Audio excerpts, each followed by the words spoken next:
Gracias por venir, señoras y señores. Como me presentaron ayer, no hace falta que me vuelvan a presentar hoy. Y bueno, empezamos ya sobre la marcha. La segunda parte de mi intervención, espero ser más breve que ayer, se titula este epígrafe El misterio de la cripta.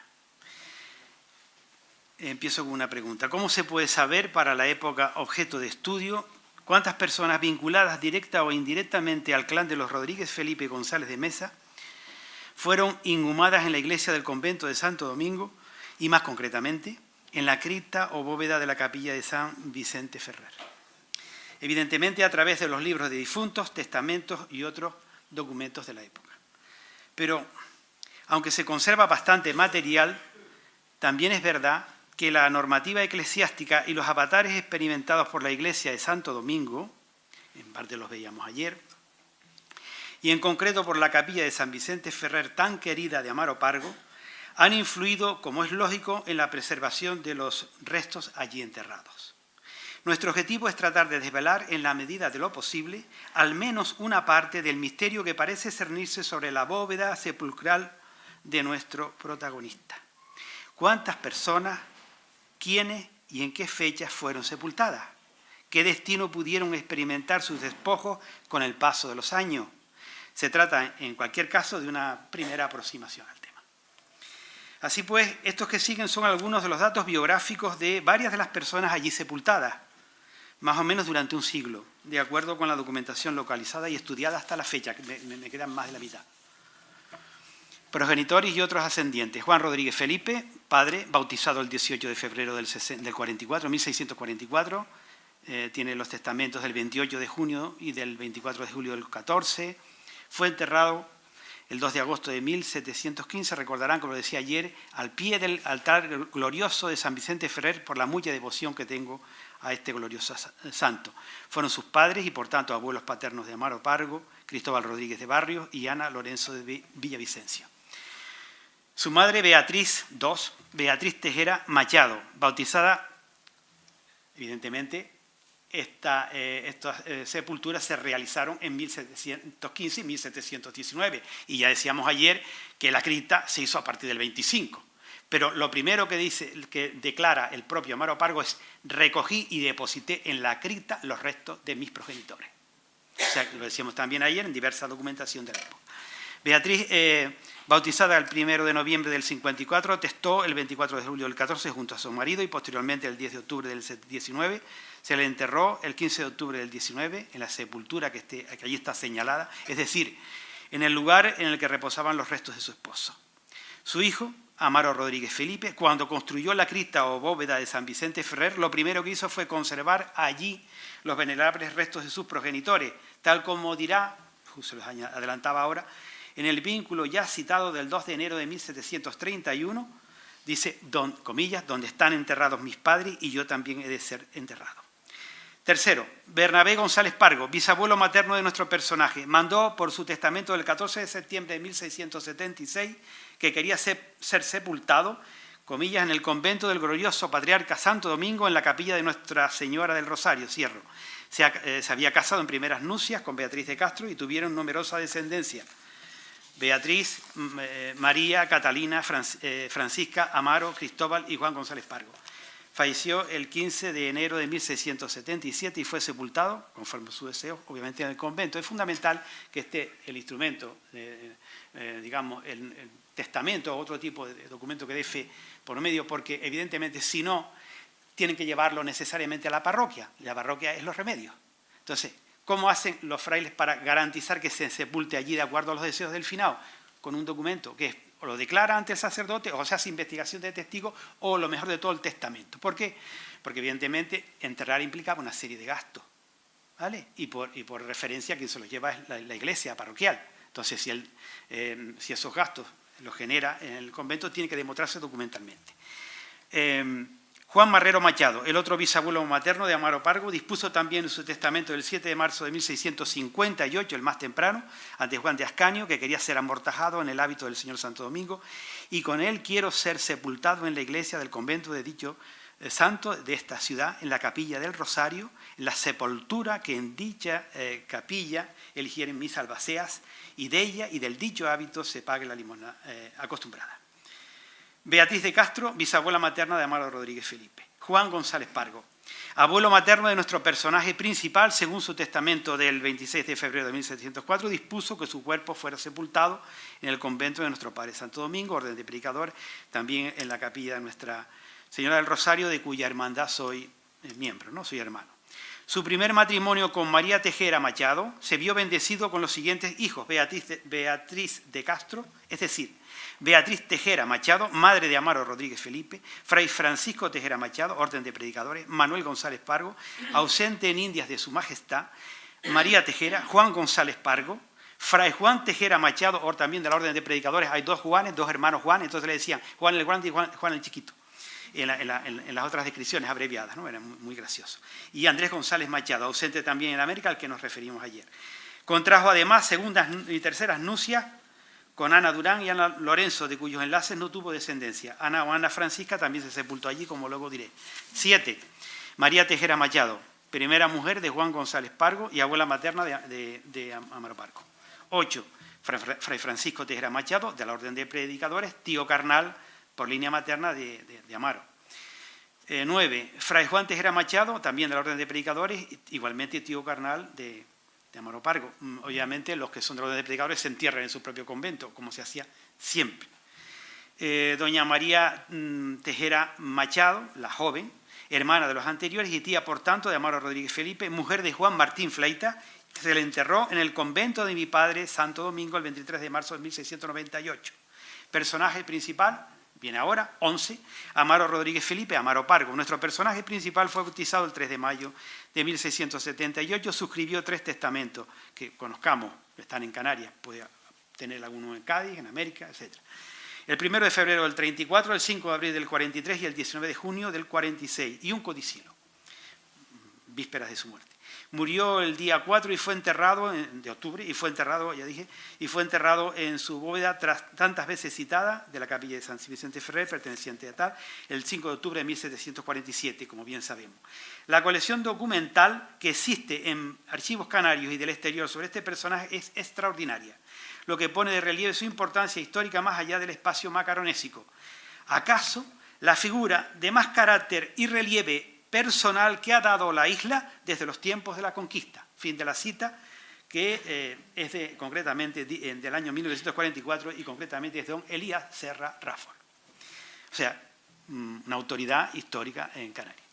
Hijos no reconocidos: Juan Rodríguez Felipe, Juanico Pargo, nacido en Santa Cruz de Tenerife en torno a 1705, hijo del corsario de una mujer casada, como ya publicamos en su momento. Falleció en Tegueste y se le enterró por voluntad propia en la iglesia de San Marcos de aquel lugar en junio del 1777. Su padre había dispuesto en sus testamentos, incluyendo naturalmente el último, del 19 de junio del 46, que sus herederos lo tenían que, cuidar de él y darle una dotación mientras viviera, y lo podían enterrar si él quería en la bóveda. Se casó en Venezuela en el año 42 con Clara Rolinchón, luego quedó viudo y con la hija, Ana Josefa Rodríguez Rolinchón, pues vino a La Laguna y la chiquita acabó de monja en el convento de Santa Catalina de Siena, como toda la familia que era una cosa que no se podía aguantar. También fue enterrado en la cripta referida su otro hijo, el citado, tampoco fue enterrado, quiero decir, obviamente. Tampoco fue enterrado en la cripta referida su otro hijo, el citado Manuel de la Trinidad Rodríguez Felipe, que se trasladó de Cuba a Canarias, citado más atrás, ayer. A principios de la década de 1760, entabló un pleito con los auténticos herederos, con Amarito, con Amaro José González de Mesa, y con Aniquita, con Ana Josefa Rodríguez. Felipe Esquier, a veces ya se llama Rodríguez Felipe o Rodríguez Tejera, en fin. Y argumentó sin éxito su filiación mediante documentos de indudable importancia legal y jurídica, pero bueno, tenemos la sospecha por lo que estamos encontrando que fue indemnizado, pero no con el quinto de los bienes como él quería, pero sí que recibió. Estoy adelantando el próximo libro, Daniel, tú me perdonarás, pero bueno, ya va a salir más o menos. Al ritmo que vamos, frenamos o morimos. Hermano, El número 12 de los enterrados en el convento, yo voy a tratar luego de situar los que están también en la cripta, obviamente, ¿no? Ya he dicho algunos, los padres, por ejemplo, ¿no? Y el propio Amaro, obviamente. Pedro Rodríguez Felipe, hermano carnal, que falleció sin dejar hijo ni sucesión legítima, tal como se lee en el testamento de su madre, un testamento bellísimo que también publicamos, Beatriz Tejera Machado. Se le enterró en Santo Domingo, concretamente el 17 de agosto de 1684. 13. Ana Tejera Machado, hermana carnal, casada con Juan Llanes Felipe, testó el 13 de enero de 1704 y fue enterrada el 1 de febrero de ese año ahí en Santo Domingo, ¿no? En su testamento había expresado su voluntad de que su cuerpo fuera vestido con el hábito de Santa Catalina de Siena y que fuera sepultada en el convento, en la sepultura que le señalara el padre prior, normalmente en el entorno de la capilla de Nuestra Señora del Rosario, ¿no? No puede descartarse que posteriormente Amaro Pargo trasladase sus despojos al panteón familiar, ya que su esposo, Juan Llanes Felipe, casado en segundas nupcias, había sido sepultado el 30 de junio de 1722 en la iglesia de San Francisco, arriba en San Miguel de las Victorias, perteneciente al convento franciscano, obviamente. ¿Por qué? Porque ustedes saben que lo normal es que están los restos de los padres con los hijos, y si tienen la sepultura en propiedad, pues lo va acumulando y al final, pues...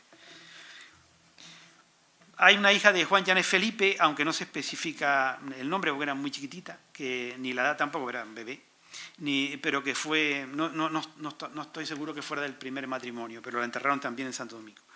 Su otro hermano carnal, obviamente, aunque expresa ese deseo en su testamento, que es post-mortem, o sea, el testamento por poder, él quiso ser enterrado allí, pero obviamente murió ahogado por el naufragio del Clavel, o el Pintado, es el mismo barco, cerca de Punta Maicí, en Cuba, en una tempestad. Por supuesto no puede estar aquí, en Santo Domingo, pues me refiero al convento, ¿no?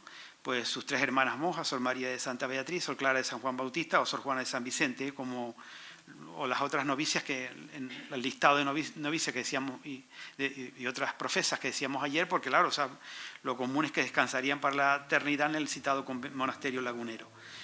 No teníamos constancia hasta hace poco del enterramiento también en la bóveda familiar de Santo Domingo de 14, Francisca Tejera Machado. Tal como sabemos, se había casado con el capitán Isidro José González de Mesa en 1678-1721, que la dejó cargada de hijos y de deudas, y tuvieron cuatro hijos varones y una hija, que se relacionan a continuación. Según José de Anchieta, doña Francisca, madre de don Amaro González de Mesa, murió a las 6:30 del miércoles santo 14 de abril del 56. Volveremos sobre ella. Pues luego vamos a leer su partida de enterramiento. 15. Amaro José González de Mesa, hijo primogénito de la citada hermana carnal de Amaro Pargo, Francisca Tejera Machado, y de su mencionado marido, Isidro José González de Mesa, bautizado en la iglesia del Santiago Apóstol de Realejo de Rivas el 6 de febrero del 1713, nació el 19 de enero. Dictó testamento reservado junto a su segunda esposa y prima hermana, Ana Josefa Rodríguez Felipe Esquinarte, o Esquinaria les decía, Ana Josefa, el 30 de septiembre del 76. Se le enterró en Santo Domingo el 28 de la Laguna, o el mismo sitio, el 28 de septiembre del 78. Se recogen diversos materiales y se pretende acopiar muchos más en nuestra colección Amaro Pargo, documentos de una vida en relación con la singular biografía de este destacado personaje de la saga.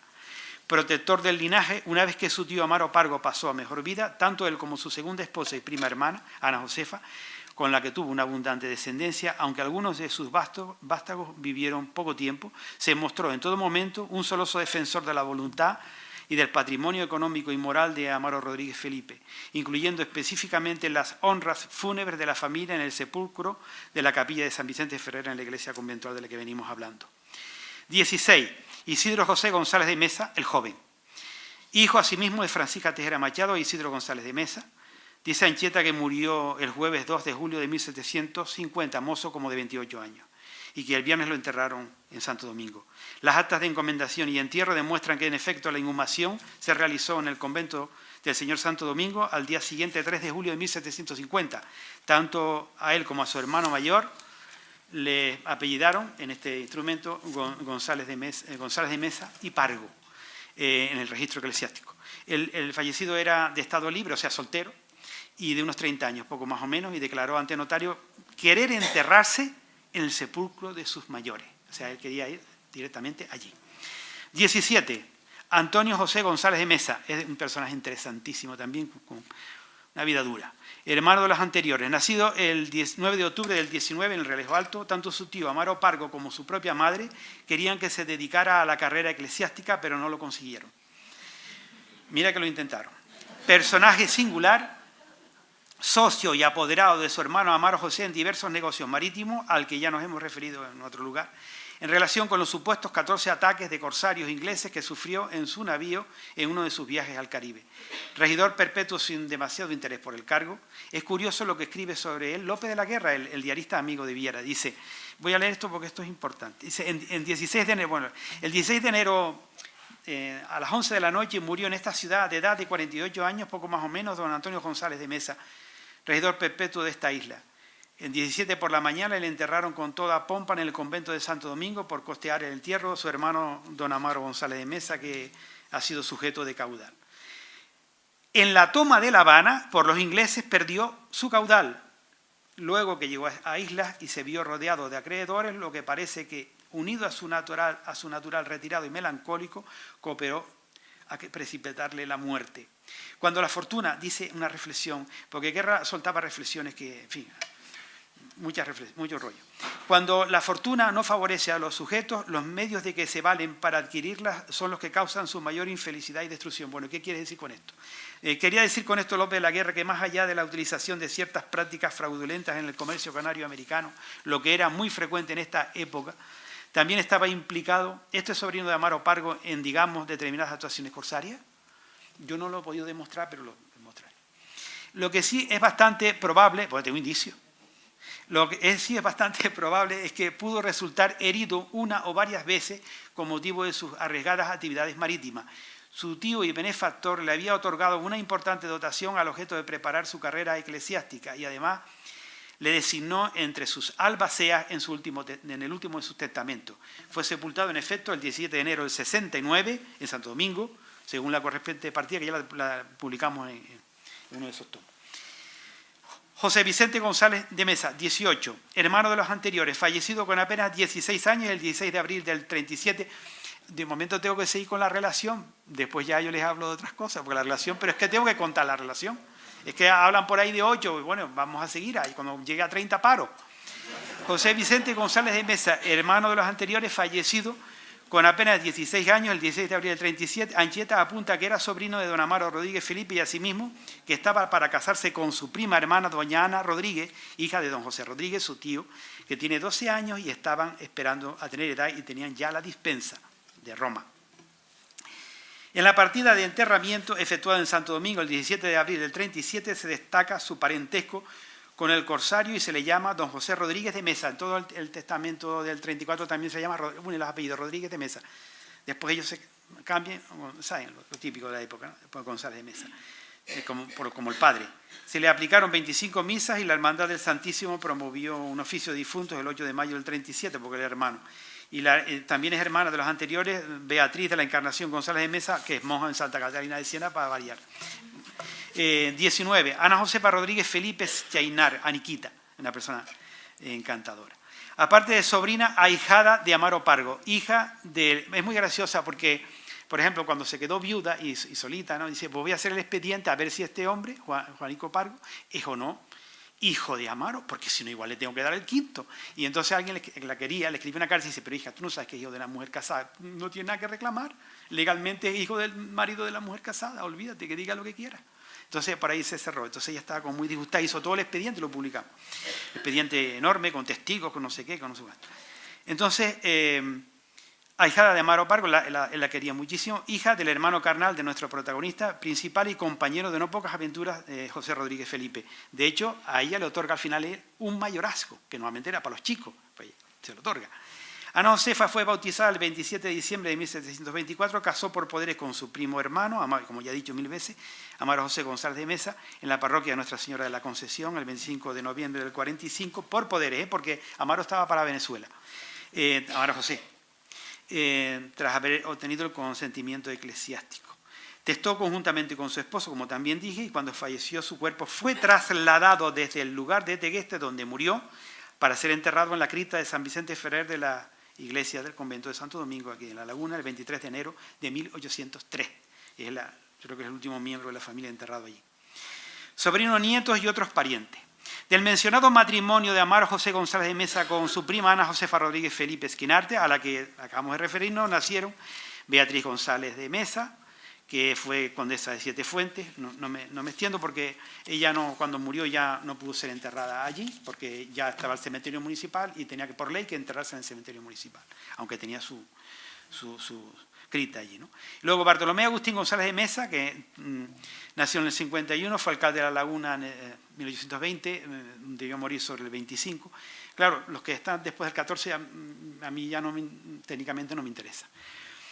Casado en 1780 con Rosa Lercaro Justiniana, tuvieron 3 hijos, según el nobiliario. José Antonio González de Mesa, Lercaro, que vivió del 84 al 55. Luego Ana María González de Mesa, que esa sí falleció muy niña, de 2 meses, y María de los Dolores, que murió de unos 3 años. Hermanos de la citada Beatriz, condesa de Siete Fuentes, y de Bartolomé Agustín, hijos, por tanto, obviamente, de Amaro José González de Mesa y de Ana Rodríguez Felipe, Ana Josefa, que tampoco pudieron ser enterrados en el convento, fueron obviamente José Hipólito González de Mesa o Amaro Domingo González de Mesa, porque emigraron a México. Y bueno, de aquí vinieron descendientes, que es María Rafaela González de Mesa, que sí somos allá, y en México, y Amaro Francisco González de Mesa, y de la Cerrada, que sí vino a La Laguna, pero ya está enterrado en el 77, pues imaginarán que no puede enterrarse allí en la iglesia, porque desde 1814 ya se acabó los entierros en las iglesias, ¿no? Entonces el registro eclesiástico aparecen los nombres, se enterró en el Campo Santo, que era un desastre de Campo Santo, pero había que hacerlo por ley.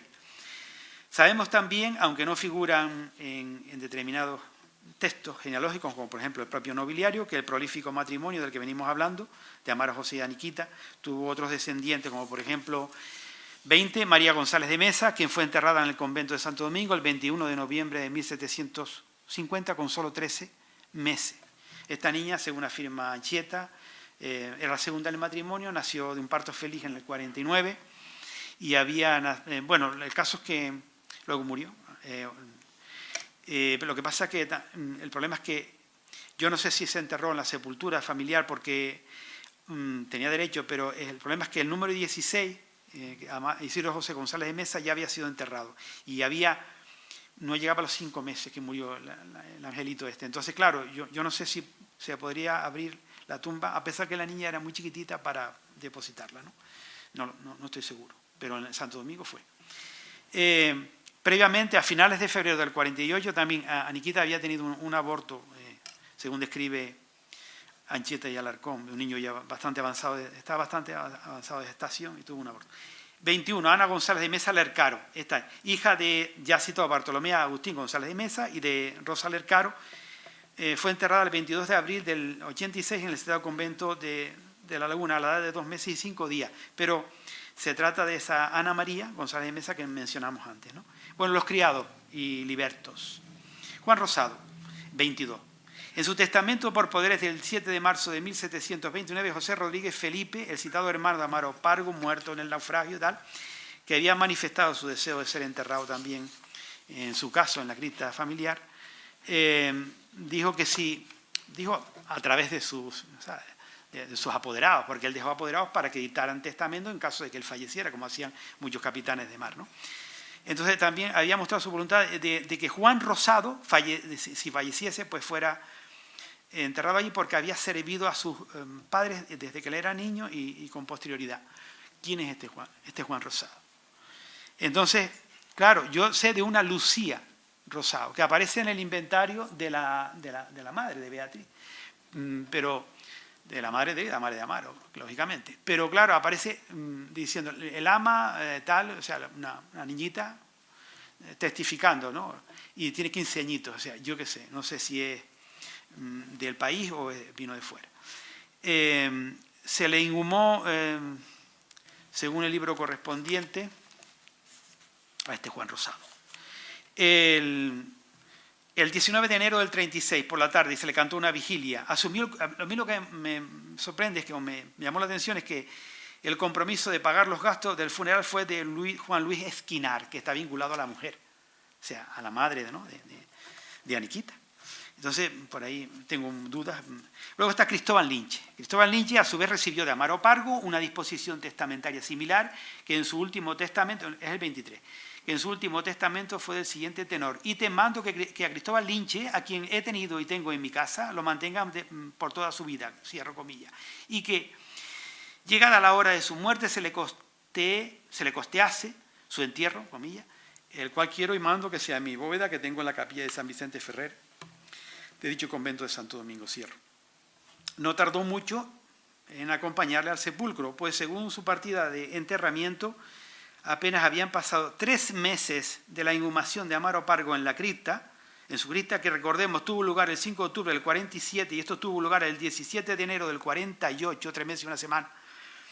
Se enterró en el convento del Señor Santo Domingo un hombre llamado Cristóbal, de color prieto, esclavo del capitán, cierro, comillas, don Amaro Rodríguez Felipe, en realidad un liberto de 80 años. Sin embargo, es harto difícil que se abriera tan pronto la bóveda sepulcral para enterrar en ella a Cristóbal Lynch, antes de que transcurriera ni siquiera un año del exitus letalis de Amaro Pargo. Este era el tiempo que en general se venía aplicando como mínimo para el rompimiento en la península durante la Edad Moderna, tal como se ha señalado, por ejemplo, para Huéscar o Madrid. Pero en el caso de la diócesis canariense, con jurisdicción sobre todo el archipiélago durante esta época, la norma había establecido un plazo mayor, 2 años. Esto sin mencionar lo sucedido con la siervita Sor María de Jesús, cuyo cuerpo incorrupto se descubrió después de los 3 años que habitualmente se esperaba para abrir los sepulcros en aquel tiempo. Volveremos sobre este tema. 24. José. Situación diferente y desconocida es la de otro criado, José, cuyo enterramiento tuvo lugar en el citado convento dominico el 25 de febrero de 1744. Sus únicas señas de identidad son estas, comillas, un muchacho, criado del capitán don Amaro Felipe, llamado José, cierra comillas, tal como se indica en la anotación marginal de la partida de función. Enterramiento. La cuestión es que al entierro fueron cura y sochantre, llevóse capa, acompañó el beneficio, hiciéronse 4 pausas en la calle y acompañaron, aparte de que se hizo señal medio solemne, acompañaron a continuación pues hasta 12 apellidos de capellanes, solo 3 menos de los que acompañaron a su última morada en la misma iglesia conventual el 24 de agosto de 1744 a don Juan Pedro Dujardín, uno de los mayores potentados de La Laguna, emparentado con la nobleza local, noble en origen flamenco, compañero y consocio además de Amaro Rodríguez Felipe en numerosas operaciones mercantiles. Al casi anónimo criado José se le costeó por Amaro Pargo un entierro que con seguridad excedía ampliamente las convenciones de la época para los de su categoría estamental, quizás porque en el fondo todo el mundo sabía en aquel momento que se trataba de un pariente mucho más cercano del corsario, cuyo verdadero origen no convenía o no se quiso desvelar. Podía ser un hijo de una chica que trabaja en su casa, y de él, obviamente. Amaro José González de Mesa también heredó de su tío y benefactor el amor por los favorecidos. Constan, por ejemplo, en los registros eclesiásticos nombres de personas que estaban recogidas en su casa. El 13 de octubre de 1750 se certificó el entierro en la parroquia de Nuestra Señora de los Remedios de un pobre llamado Cristóbal, del que se dice que era loco y demente. Se añade también en la correspondiente partida que era natural de La Matanza, de estado libre o soltero, que estaba recogido en la casa del doctor don Amaro Rodríguez de Mesa. Recibió solamente el santo óleo, al ser incapaz de entender los conceptos más elementales de la religión. Tenía 35 años de edad, poco más o menos. Amaro José González de Mesa se encargó de que tuviera un entierro decente. En un recuento poblacional del casco lagunero de mediados de la década de 1770, que se publicará próximamente, figuran todos los moradores a la sazón de la familia de Amaro José González de Mesa y de Ana Josefa Rodríguez Felipe. Este recuento lo descubrió Daniel. Sus hijos, el capitán Bartolomé Agustín, el teniente José Hipólito y Amaro Domingo González de Mesa, a quienes ya nos hemos referido. También convivía con ellos una nieta de 5 años, Ana del Hoyo, y varios familiares más, concretamente Juan García, presbítero, familiar de 25 años, Juan Rodríguez Felipe, idem, de 70, es decir, Juanico Pargo, uno de los hijos naturales, que como ya dijimos, de Amaro Pargo, al que ya citamos que se enterró en Tegueste, José Rodríguez, otro familiar que de 59 años, que exactamente no sabemos quién es todavía. Se relacionan asimismo 4 criados entre los 27 y los 10 años y 2 personas deficientes, a las que se definía habitualmente como simples. 2 varones de 60 y 30 años, ningún esclavo.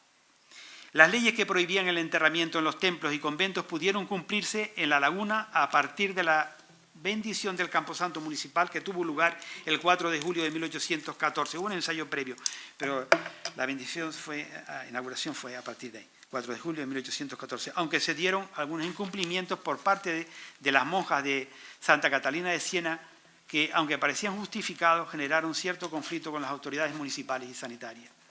La situación, empero, del cementerio de San Juan durante sus primeros tiempos fue bastante penosa, por lo que se generalizó un indudable rechazo por razones prácticas, dada la pésima calidad del servicio, aparte de otras cuestiones ligadas a la mentalidad secular, de acuerdo con el dogma trascendental por el que se conceptuaba la Iglesia como comunidad de vivos y muertos integrados en el cuerpo místico de Cristo, que habían dado lugar a la inhumación de los fieles en el sagrado recinto del templo, para estar allí donde les pertenecía, ¿no? Tal como había destacado, por ejemplo, en su estudio justamente sobre este cementerio, primer cementerio lagunero, el profesor Betancourt Massieu. En la iglesia del convento de Santo Domingo de la Laguna, por otro lado, la capilla de San Vicente Ferrer fue destruida a comienzos del siglo XX.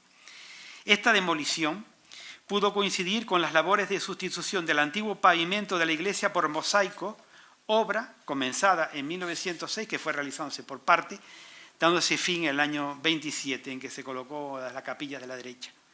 En 1924, el Boletín Oficial del Obispado se felicitaba ciertamente por las obras llevadas a cabo en la nave principal de la parroquia del Sagrario Catedral. Cito: en la parroquia del Sagrario Catedral se acaba de realizar una importante mejora gracias al celo y desprendimiento del señor cura párroco licenciado don Eduardo Martín, que con fondos de la fábrica parroquial de otros y donativos de los fieles ha pavimentado la nave principal de aquel templo con mosaicos vistosísimos y seguramente deplorables, a juzgar por el testimonio de Pedro Cullen, que desde las Palmas de Gran Canaria se dejaba arrastrar por sus nostalgias juveniles en La Laguna y se refería a las labores de restauración que un enjambre de carpinteros, más tarde, años más tarde, no inmediatamente, después de la guerra, que un enjambre de masposteros y picapedreros estaban llevando a cabo en templos históricos como el de Santo Domingo, donde gracias a la labor del párroco se aspiraba a levantar los insultantes mosaicos para colocar un pavimento de material noble que huya de toda simulación. Doña María Rosa Alonso, en la revista Gánigo en 1953, alabó sobre todo la fortuna poética del párroco José García Pérez, pues, comillas, al cubrir el viejo enlosado con piso nuevo, dejó al descubierto, al lado de una tumba antigua, otra tumba, una tumba con losa barroca donde se lee el nombre de don Juan de Mur y Aguerre, el capitán general cuando el levantamiento de Ceballos en 1720. Es la tumba, decía doña María Rosa Alonso, es la tumba de la ilusión, cierra comillas, escribía, ¿no? Es decir, de la isla encantada por la expedición también que patrocinó este capitán a la isla de San Borondón, a la que todos los republicanos canarios hubiesen estado felices de emigrar durante aquellos años oscuros.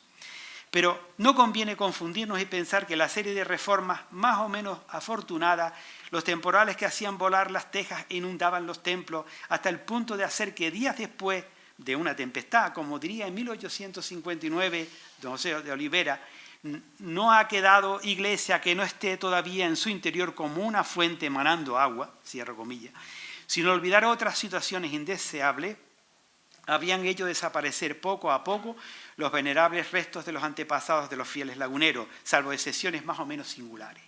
La verdad es que, de acuerdo con la norma eclesiástica, los templos tenían que disponer de osarios para recoger los huesos cada cierto tiempo, tal como se lee en las constituciones sinodales del obispado canariense, de todo el archipiélago.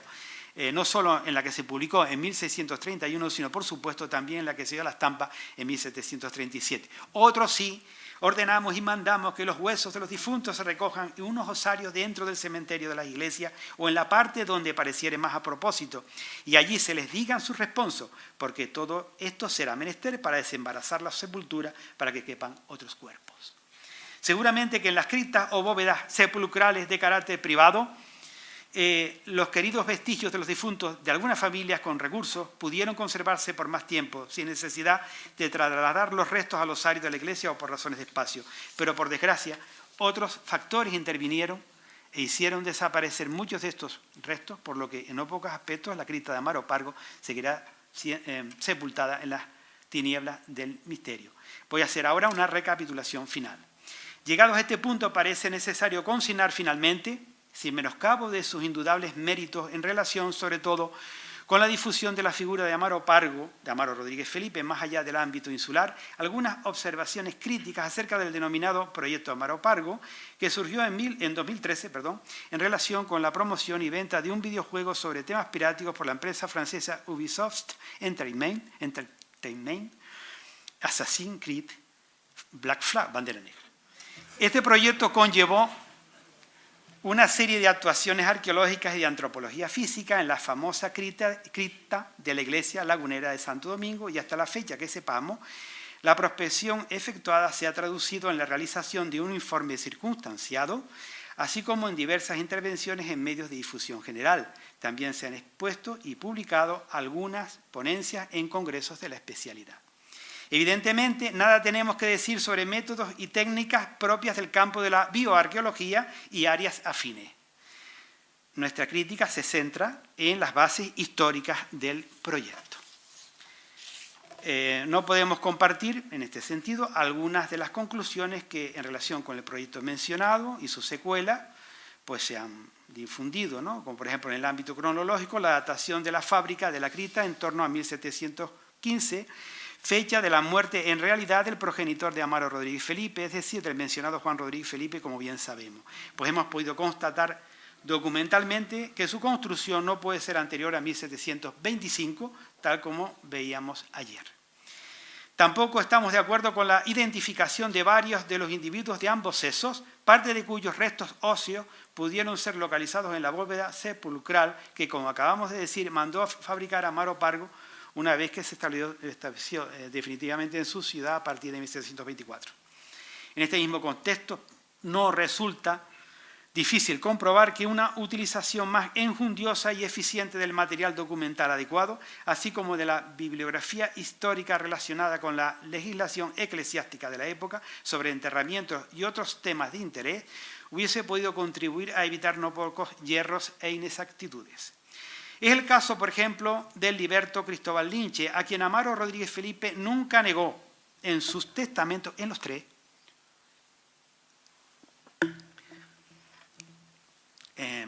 su descanso eterno en la cripta familiar de Santo Domingo. No se trata de un caso único.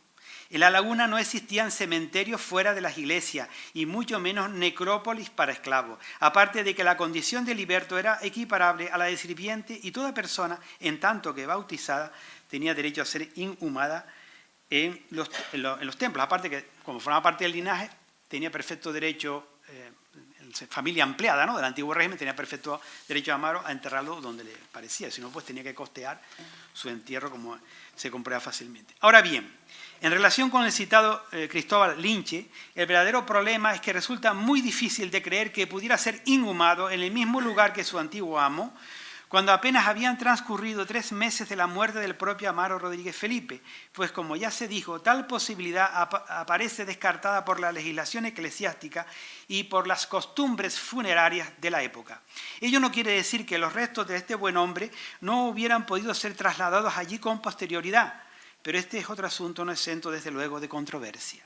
En este contexto resultan incluso más llamativos los casos de Juan Rosado, cuyo origen étnico preciso desconocemos hasta ahora, y por supuesto el del tal José Aseca, a los que más arriba dedicamos unos breves renglones. En cualquier caso, el adecuado estudio de las densas líneas de parentesco que se ha venido convirtiendo en uno de nuestros objetivos fundamentales en relación con esta destacada familia tinerfeña, y en este sentido la propia obsesión de Amaro Pargo por vincular a sus parientes más jóvenes con la doble sujeción de la sangre y del matrimonio, junto a otros factores como por ejemplo la falta de información de la que también adolecen los responsables del proyecto antes citado sobre figuras de relieve como la propia Ana Josefa Rodríguez Felipe, la segunda esposa de Amaro José González de Mesa, primos hermanos y herederos predilectos de Amaro Pargo, hacen necesaria una investigación sistemática en la que estamos inmersos desde 2009, antes de que se iniciaran, por tanto, los trabajos osteoarqueológicos del equipo mencionado de la Universidad Autónoma de Madrid. En efecto, Ana Josefa Rodríguez Felipe Esquinarte, a la que tantas veces nos hemos referido, fue seguramente la última multípara enterrada en aquella bóveda sepulcral de Santo Domingo a principios de 1803, como ya dije, apenas una década antes de que comenzara a funcionar el cementerio municipal de San Cristóbal de la Laguna. Pero a lo largo del último siglo y medio, los pargos del tanque de San Cristóbal habían optado en una gran mayoría por elegir el cenobio dominico para su descanso eterno. Otras mujeres del linaje que no tuvieron vocación religiosa, como 25, María Tejera, que testó en 1873 y en 1676, 26, Ana Francisca, la segunda esposa de Juan González Pargo, que lo hizo en 1689, 27, Mariana Tejera, que testó en 1693, María Martín Tejera, una de cuyas hijas era de las monjitas protegidas por Amaro, leíamos ayer la lista, que manifestó sus últimas voluntades junto a su marido, 29, Domingo Álvarez del Rey, en 1751, y ambos nombraron como albacea a Amaro José González de Mesa. Constituyen ejemplos ignorados hasta la fecha de lo que venimos diciendo. ¿Cuántos de sus despojos acabaron finalmente en la famosa cripta de Amaro Pargo? Bien merece, para terminar, hacer referencia a dos datos relevantes. El primero es la demostración de que Francisca Tejera Machado, la citada hermana de Amaro Rodríguez Felipe, que casó con Isidro José González de Mesa y ejerció el matriarcado familiar en sustitución de su propia progenitora, también fue enterrada en Santo Domingo. La partida de defunción de la madre de Amaro José González de Mesa es del siguiente tenor. El 14 de abril de 1756, se enterró en el convento del Señor Santo Domingo doña Francisca Tejera Pargo, de estado viuda, vecina y natural de esta ciudad, de edad de 73 años, poco más o menos. Recibió los santos sacramentos, fueron cura y soyantre, llevóse capa, acompañó el beneficio. En la calle se hicieron 7 pausas y también acompañaron los capellanes. Se hizo señal muy solemne, hizo testamento el 5 de noviembre de 1748. Por si fuera poco, esta querida hermana del corsario ya había explicitado sus intenciones en su declaración testamentaria en el sentido de que, llegada la hora de su muerte, debía ser amortajada en los hábitos de San Francisco y Santo Domingo y enterrada en el sepulcro que tiene en la iglesia de dicho convento dominico. En otro orden de cosas, también queremos atraer a colación aquí, a modo de ejemplo, la siguiente partida de defunción referida al entierro de un niño de color pardo en una capilla privada de una ilustre familia lagunera, en este caso ubicada en la parroquia de Nuestra Señora de los Remedios. El acta de enterramiento dice así: en 3 de marzo de 1746 años se enterró en esta iglesia un niño llamado Francisco Ildefonso, hijo de Salvador Domingo, de color pardo, y de Juana Antonia, su mujer. Era de edad de 6 meses, poco más o menos, vecinos de esta ciudad y natural de ella, claro, ellos venían de fuera. Se enterró en la capilla de los Monsalves, con licencia que dio por escrito el capitán don Francisco de Castro, quien dice ser patrono. Francisco de Castro, en efecto, no era otro que el que años más tarde es coronel de milicias canarias, regidor perpetuo de Tenerife, alcaide del castillo principal de Santa Cruz, corregidor interino y patrono de varios establecimientos religiosos. Don Francisco Tomás Raimundo de Castro Ayala, Cabrera, San Martín y Monsalve, la ristra de apellidos que habitualmente pone el nobiliario. Debe tratarse además de la capilla que fue fundada hacia 1630 por Diego de Monsalve y Juana de Soler, que estaba dedicada al nacimiento del Señor y presidida por una imagen del Niño Jesús en la actual catedral. Estos actos de generosidad con sus esclavos y libertos no eran extraños entre las clases dominantes tinerfeñas durante los siglos XVII y XVIII. En 1658, Bárbola Verde de Betancourt, vecina de Santa Cruz de Tenerife y poseedora de un notable patrimonio en bienes raíces, no solo le concedió la libertad a su esclavo negro, Miguel de Betancourt Enrique, sino que aparte de darle sus apellidos, le declaró heredero universal como si fuera hijo mío, porque lo he criado y me ha servido con amor.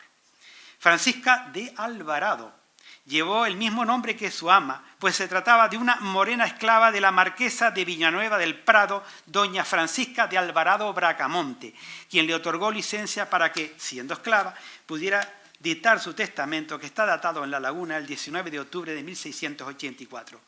Había estado casada, la esclava, con Antón Pereira Liberto, ya difunto, y ordenó sus últimas voluntades con cierto detalle y amplitud. Quiso ser enterrada en el convento de San Agustín de La Laguna, igual que sus protectores, concretamente en la capilla de Nuestra Señora de la Soledad.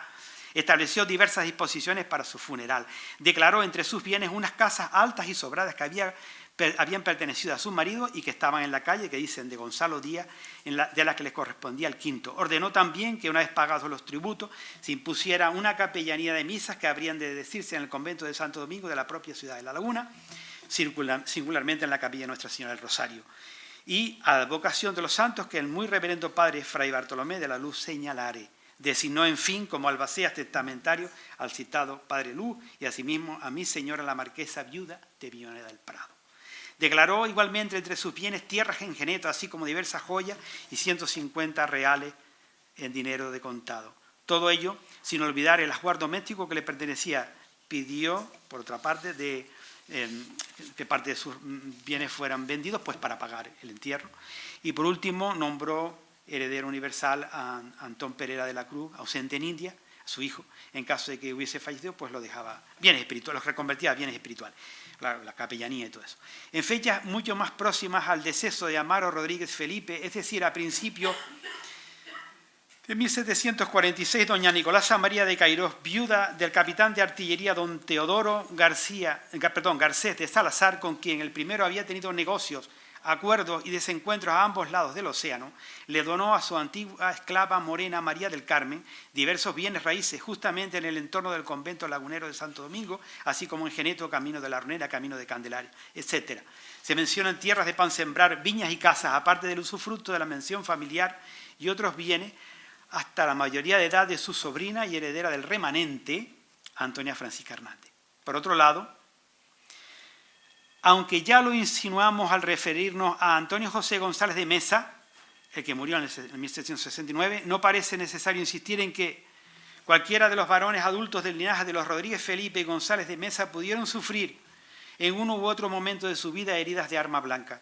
Desconocer esta realidad significa no solo ignorar aspectos esenciales de su biografía, sino además cuestiones básicas de la conflictividad social y general durante el antiguo régimen y desde luego a lo largo del agitado siglo XVIII, caracterizado en buena parte por una amplia secuencia de conflictos internacionales en los que España siempre se vio implicada en mayor o en menor medida. En conclusión, aparte de estas evidencias que acabamos de comentar, quizá otra de las realidades sobre la que cabría reflexionar, ahora indubitable, es el hecho de que en la cripta de los Pargos estuvieron enterradas con seguridad 3 generaciones de grandes mujeres de esta familia singular por tantas razones. La madre, Beatriz Tejera Machado, 1654-1719. La hija, Francisca Tejera Machado, hacia 1683-1756. Y, por supuesto, la nieta, Ana Josefa Rodríguez Felipe Esquinarte, a veces también Ana Josefa Rodríguez Tejera Machado, 1724-1803. Pues sin ellas, sin estas madres coraje, sin todas ellas, esta historia carecería de sentido. Muchas gracias.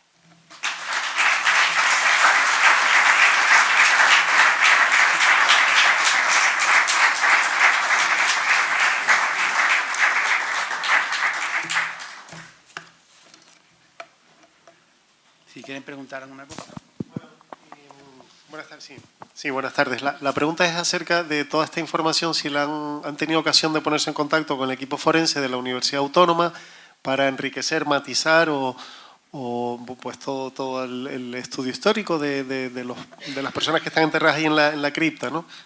Gracias. La idea que tengo, o que tenemos en el equipo, es terminar de hacer el recuento. No, el recuento está a la mitad. De momento son los 29 que he dicho y 2 más, que bueno, que no los puse. Uno no es familia directa, pero es familia indirecta política, un Alonso, que se entierra en la iglesia, no digo en la cripta, porque no todos los casos van a la cripta. Lo que pasa es que siempre hay un mecanismo muchas veces de llevar los huesos, ¿no? Pero vamos, y también en parte hemos comprobado que se suelen pagar la dotación del sepulcro, de la tumba, a pesar de que más tarde se hace el sepulcro, ¿no? Antes de la dotación del sepulcro. Entonces, ahora mismo yo estoy en la mitad del estudio. Yo no me he puesto en contacto con nadie y la verdad que en principio tampoco me voy a poner. Porque ellos no si lo digo de memoria, creo que ellos fijaban en 13, si no recuerdo mal, las personas que están enterradas allí. Yo tengo entendido que fijaban en 8 más los niños. Sí, exacto. Sí, unos 8 adultos y 5 niños, si no sí, recuerdo mal, 13. 13, 16, he leído en algún sitio, sí. Sí. Pero yo no, eso digo, eso es un tema con el que, o sea, yo trabajo desde la historia, esta gente trabaja desde la bioarqueología y tal, y me parece maravilloso que sigan haciéndolo. Yo trabajo de la historia y cuando tengamos nuestros 60 o 70 enterrados en la iglesia, pues amor, hablamos, ¿no? Venga, gracias.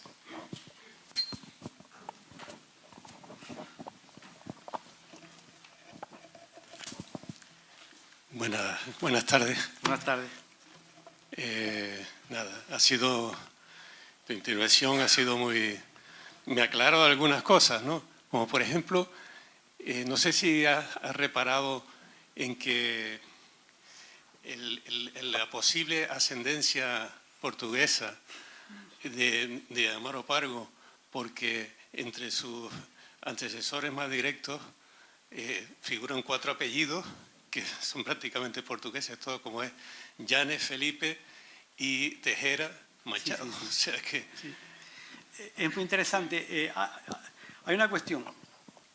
En Canarias sabes perfectamente que o eres portugués, eres castellano, o eres flamenco, o sea que sí o sí, no te queda más remedio. Y luego la consanguinidad, que las tenemos todos, o sea, yo también. Entonces, la cosa es que, bueno, en este caso, nosotros vamos a publicar el linaje ahora. Publicamos el linaje oficial de él, el que encargó el padre y, bueno, y luego lo siguió él y lo pagó. Porque se necesitaba, pues, como tener la limpieza del currículum para la administración. Y si quieres un cargo en la administración, tienes que tener, pues, tu linaje. Y luego también vamos a publicar, lo dije ayer, un documento que encontramos, un informe de la Inquisición, un informe interno de la Constitución, en la que dice que una de esas ramas judío-conversa, ¿no? Que tampoco, por otro lado, es raro en Canarias, porque vienen los judíos. Bueno, me refiero que ellos son cristianos nuevos, pero bueno, que tampoco es lo más normal en Canarias, ¿no? Y aparte que los de la Inquisición a veces yo creo que estaban un poco para allá, ¿no? Pero eso es otro debate. Eso es otro debate, pero ese documento de carácter interno sí que pertenece al Archivo Histórico Nacional y lo vamos a publicar, claro. Quiero decir con esto que es complicado. Nosotros creemos que en el caso de Amaro Pargo podemos llegar bastante atrás, y la intención por lo menos es llegar tanto por la parte de los González como de los Rodríguez como mínimo a los años 20, a mediados del siglo XVII como mínimo. O sea, establecer esa secuencia entre principios quizás, para ver si encontramos el antecedente ese que vino de La Palma, el que trajo el apodo Pargo, y luego por la parte contemporánea pues hasta principios del XIX, ¿no? Por las consecuencias que, bueno, quizás un poquito más, pero no mucho más. O sea, la secuencia es la que nos interesa, de antepasado, más o menos inmediato, descendientes más o menos inmediatos, ¿no? Y luego estamos indagando a ver quién es la madre de su hijo Guanico. Y es complicadísimo, pero lo vamos a conseguir. Eso hay que conseguirlo, ¿no?